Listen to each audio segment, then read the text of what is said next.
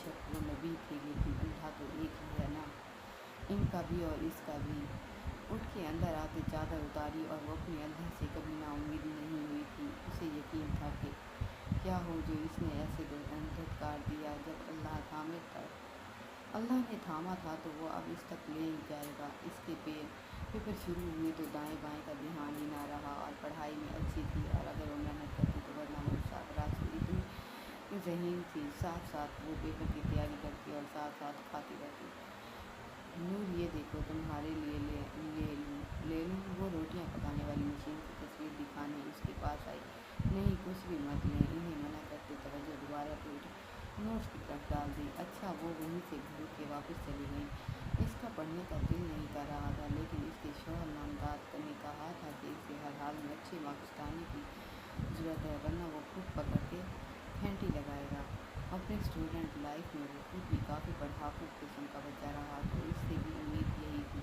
پھوپھو لوگوں سے اس دن کے بعد ابھی تک ملاقات نہیں ہوئی تھی۔ اس کی یہاں نصرت بیگم اس کا جہیز بنا رہی تھی اور وہاں سربت کلس کے رنگ میں سیاہ کر بیٹھی ہوئی تھی۔ نور اٹھ کے پانی کا گلاس لا تو وہ نوٹس کا پیج کھولتے رکی، پھر اسے وہیں فولڈ کرتے ہاتھ سے اٹھ کر باہر آ گئی۔ گرمیاں شروع ہو رہی تھیں تو اب پیاس بھی زیادہ لگتی تھی۔ پانی کی ٹھنڈی بوتل ان کے پاس رکھ کے وہ واپس آئی۔ کھڑکی آتے ہوا کے جھونکے سے پیچھے الٹ پلٹ ہوئی۔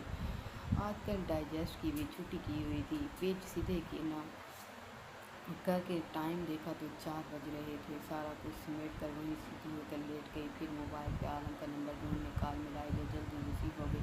السلام علیکم۔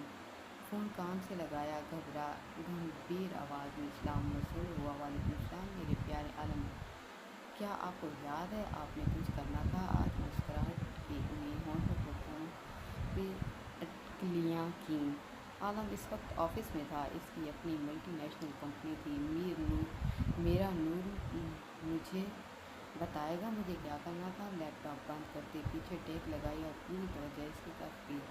میں نے آپ سے کہا تھا میری ساڑی اٹھا کے لا دیں اپنے گھر سے۔ سوری، ذہن سے نکل گیا تھا، شام کو لے آؤں گا۔ پیشانی مسلتے یاد آیا، جلدی لا دیں، ہماری فیئر ویل پارٹی ہے اور مجھے وہی پہن کے جانی ہے۔ کروٹ لیتے اور فرصت سے بات کر رہی تھی نور، پلیز آپ کوئی اور ڈریس دیکھ لیں۔ نہیں، میری ساری فرینڈ ساڑی میں آ رہی ہیں۔ کوئی بات نہیں، ایک بندے کو ڈفرینٹ نظر بھی آنا چاہیے۔ دو ٹوک انداز میں جواب دیا تو نور کلس کے رہ گئی۔ میں خود جا سکتی نا؟ تو آپ کو کہتے ہی نا۔ اچھی بات ہے نہیں جا سکتی، میں اور لا دوں گا، لیکن وہ والی بھول جائیں آپ۔ کیوں کیوں کیوں کیوں؟ وہ میری پہلی ساڑی ہے اور مجھے بہت پسند ہے۔ وہ دبا دبا کھینچی۔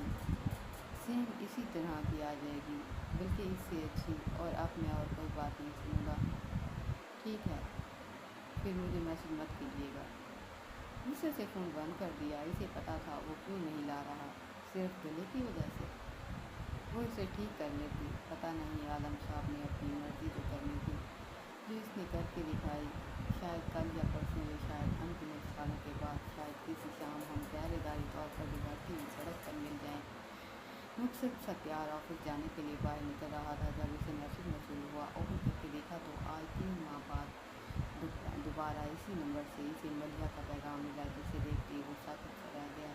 اسے لگا تھا وہ شادی کر چکی ہوگی، اپنی زندگی جی رہی ہوگی، لیکن وہ تو وہیں کھڑی ہوئی، صاحب گاڑی کی چابی اسے سوچوں سے نکالنے کے لیے ڈرائیور چابی لیے اس کے سامنے آیا تو سر جھٹکتے وہ چابی پکڑ گیا۔ دل میں اندیشہ سا، کہیں اس کا مقدر اسے کہیں بھنور نہ پھنسا دے۔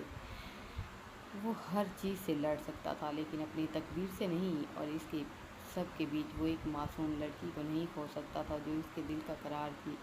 گاڑی میں بیٹھے لیپ ٹاپ دوسری سیٹ پہ رکھا اور پھر موبائل نکالا، اسی نمبر پر کال کی۔ دوسری طرف ملیحہ جو رکشے میں بیٹھی ہوئی تھی موبائل دیکھتے کانپ سی گئی۔ بھائی رکشہ روکو، رکشے والے کو آواز دیتے ہی رکوایا، پھر اتر گئی۔ 8 سال کا سفر تھا، رکنا تو بنتا تھا۔ کال ریسیو کرتے سڑک کنارے ہوئی اسی جگہ رش نہ ہونے کے برابر تھا، وہ آرام سے بات کر سکتی تھی۔ مجھے میسج کرنے کا مقصد جان سکتا ہوں؟ ہونٹ پیچھے وہ اسے پہلی فرصت میں روک دینا چاہتا تھا۔ نہیں، بس ایک خواہش تھی جو ظاہر کرنے کی کوشش ہے۔ وہ اداسی سے مسکرائی۔ ملیحہ ہارون: میں نہیں چاہتا کہ ہم دوبارہ ملیں۔ میں اپنی زندگی میں الحمدللہ بہت خوش ہوں اور امید ہے کہ تم۔ میں نہیں ہوں اور نہ ہو سکتی ہوں تمہارے بغیر۔ ابھی تک آنکھیں ایک جگہ ساکت ہیں۔ میرو: مجھے تمہاری ضرورت ہے۔ ایک آنسو پلک کی باڑ توڑتا باہر نکلا۔ مجھے نہیں ہے۔ اس کا دل کیا وہ اپنے بال نوچ لے۔ میں شادی کر چکا ہوں۔ یہ آخری حربہ تھا اسے روکنے کا شاید۔ ملیحہ کا دل دھڑکنا بھول گیا تھا۔ وہ تو بہت آگے نکل گیا تھا۔ اس کا سارا خون جیسے نچوڑ لیا گیا ہو۔ زرد ہوتے چہرے کے ساتھ وہ کچھ کہہ بھی نہیں سکتی تھی اور دوسری طرف سے خون بند ہو گیا۔ اللہ جی، اتنی تڑپ تھی کہ ساتھ میں عرش ہل گئے ہوں گے۔ میں مر جاؤں گی، مجھے میر ہی چاہیے۔ چہرہ ہاتھوں میں چھپاتے وہ بھی بھول گئی تھی کہ وہ کہاں کھڑی ہے۔ اللہ جی، وہ مر جائے، مر جائے اس کی بیوی، مجھے چاہیے۔ اس کے دل میں بغاوت آ گئی تھی۔ پھر دعا میں تو اتنی طاقت ہوتی ہے کہ وہ ناممکن کو ممکن کر دکھاتی ہے۔ کیسی تھی آج کی قسط؟ امید ہے کہ بری لگی ہوگی۔ اچھا، اگر آپ لوگوں کو بری لگی ہے تو معذرت۔ دعاؤں میں یاد رکھیے گا۔ اللہ حافظ۔